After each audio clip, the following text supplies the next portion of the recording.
Willst du auch schnelle Münzen in der Black Friday Woche machen? In diesem Video gibt es 3 Tradings und Investment-Tipps. Hallo und Servus, willkommen zurück auf TV Marvin. In diesem Video schauen wir uns an, wie du in der Black Friday Woche, also in der Woche, in der der Markt sinkt, trotzdem Coins machen kannst. Und zwar habe ich 3 Trading-Tipps und Investments für dich. Und wir fangen an mit der ersten Trading-Methode. Und das sind die Meilensteine. Wir haben gleich noch UCL Top-Partien Investments und Investments für Black Friday in die SBCs, die am Black Friday kommen. Und wir fangen jetzt an mit den EFL-Meilensteinen. Wir haben ja schon die Ehredivise bekommen.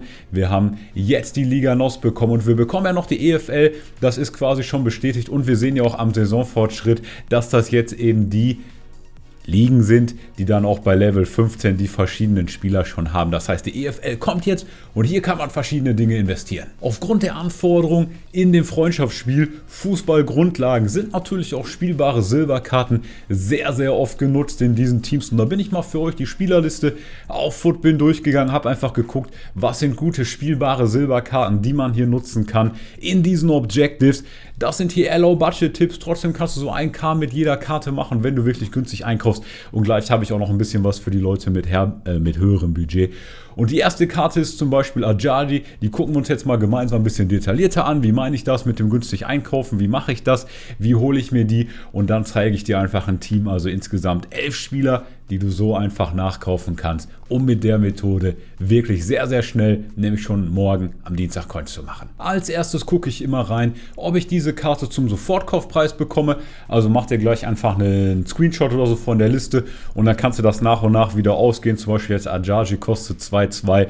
Dann sage ich mal, so will ich ihn so für 3/4 vielleicht bekommen. Das heißt, ich möchte vielleicht maximal 1,5 ausgeben. Meine Idee ist quasi, am liebsten würde ich ihn sofort mit Gewinn verkaufen können. Plus ich weiß ja, dass er am Dienstag nochmal teurer werden wird und auch im Hype davor. Das heißt, ich biete dann auf alles unter 1,5 und versuche so eben diese Karten zu kommen. Und weitere Spieler sind eben diese Top-Silberkarten. Guck mal hier, der Dembele, der hat glaube ich 4 Sterne Skills, 5 Sterne Weak Foot. Das wäre so eine Karte, die ich mir sehr, sehr gut vorstellen kann, dass sie es hier in viele EFL-Teams packt. Dann haben wir natürlich noch diese 3 Mittelfeldspieler hier. Super Tempo, super Physis für diese Mittelfeldspieler, die Box-to-Box spielen wollen. Und das sind halt diese Cheap Silberbeast, bei der du diese Methode anwenden kannst. Verkaufen, entweder sofort UV draufstellen, im Hype vor Dienstagabend verkaufen, wenn die schon steigen, oder aber wirklich darauf warten, dass die Ziele kommen und diese Karten dann verkaufen. Zahl nicht zu viel, sondern nimm diese 3/4-Regel im Einkauf, wie ich es dir gerade erklärt habe. Bonustipp für die erste Trading-Methode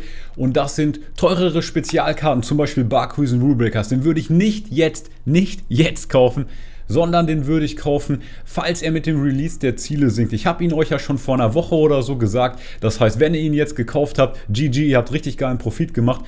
Und letztes Mal war es mit Kudos Rule Breakers so bei den Ehredivise-Zielen, dass Kudos dann gesunken ist beim Release der Ziele, weil sehr, sehr viele Leute verkauft haben. Es gab Panikverkäufe, der Preis ist gesunken.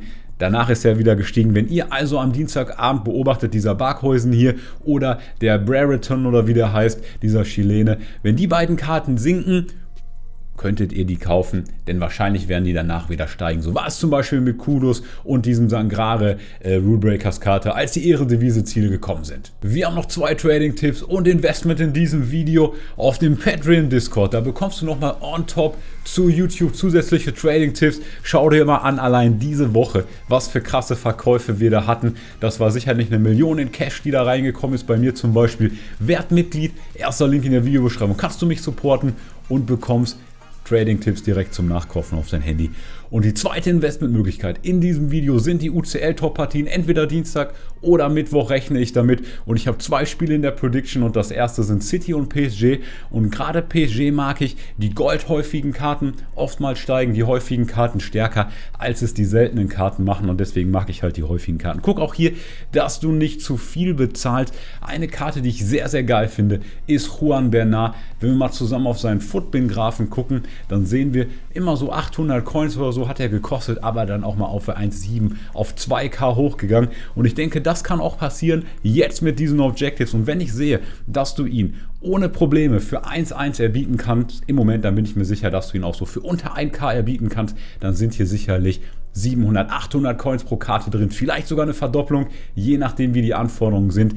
Behalt mal Berner im Hinterkopf, zu dem kommen wir gleich nochmal bei der dritten Investmentmöglichkeit. Bei City gibt es nicht so viele häufige Goldkarten, hier kann man auch die seltenen nehmen. Du kannst versuchen, die günstigen wie Ferran Torres oder auch einen Zinchenko oder so, diesen ukrainischen Linksverteidiger, die kannst du versuchen, so nah wie möglich am Abschlusspreis zu bekommen, vielleicht maximal 800 Coins. Eventuell bekommen wir auch wieder neue Upgrade-SBCs, auch dann könnten diese Karten steigen. Plus, du hast die Champions League-Option, du investierst also sozusagen in zwei Sachen und das ist natürlich immer gut, denn so sicherer werden die Profite. Nächste Partie, Chelsea gegen Juve und hier gibt es auch wieder so ein paar Karten, die diese Investmentmöglichkeit hier, die UCL-Top-Partien abdecken.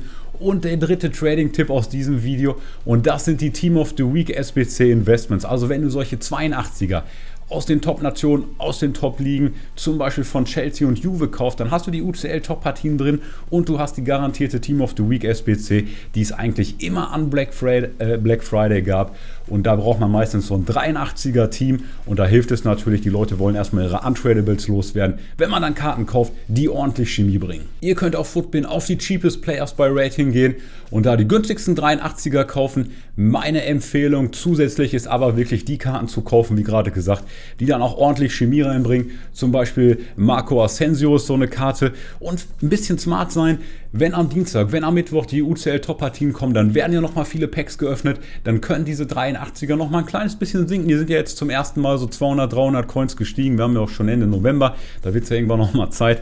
Das heißt, vielleicht investierst du jetzt erst in die UCL-Top-Partien, erst in die EFL-Ziele und mit dem Profit gehst du dann in günstige 83er oder so am Dienstag, am Mittwoch versuchst sie günstig zu erbieten. Oder eben diese Kombination, wie zum Beispiel so eine Karte wie Juan Bernat, der als 82er in der Team of the Week SBC genutzt werden kann und auch in den UCL-Top-Partien. Wie immer bei diesen Investments, mein Tipp für dich, kauf einen Mix aus verschiedenen Karten, kauf nicht 100 mal Gosens oder 100 mal Asensio, sondern mix die Karten ein bisschen, denn die Lösungen wechseln immer ein bisschen. Sagen wir mal, jetzt kommt eine Formation mit einem linken Mittelfeldspieler, ist Gosens richtig gut, kommt eine Formation mit Flügelspielern, ist Asensio noch mal ein kleines bisschen besser. Das heißt, mix auf jeden Fall die Karten, dann wirst du immer Karten dabei haben, die richtig heftig Profit machen, ein paar Karten, die einen kleineren Profit machen und dann hast du insgesamt einen richtig tollen Profit und weniger Risiko. Wenn du wissen willst, welche Karten du vor Black Friday noch verkaufen solltest und was du einfach durch die Panik durchhältst, check dieses Video hier aus. Hier habe ich für alle Kartenkategorien Black Friday erklärt. Abonniere den Kanal, dann sehen wir uns im nächsten Video.